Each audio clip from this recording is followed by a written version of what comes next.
রবিবার মানেই একটু বাইরের খাবার, এবার আর বাইরে না, বাড়িতেই বানিয়ে খেয়ে নিন। আমি বানিয়েছি পেটায় পরোটা।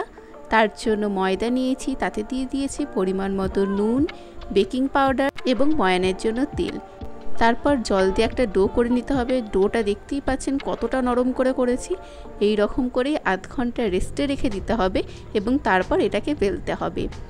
বেলার পর এটা কোনো গোল শেপ করতে হবে তার কোনো মানে নেই, যেমন ইচ্ছা করবেন।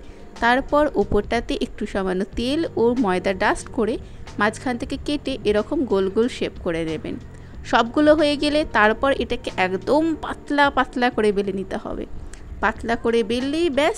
এবার দিয়ে দিন চাটুতে বা তোয়াতে, এদিক ওদিক হালকা করে সেঁকে তারপর 2 তেল দিলেই তৈরি হয়ে যাবে আমাদের পেটায় পরোটা।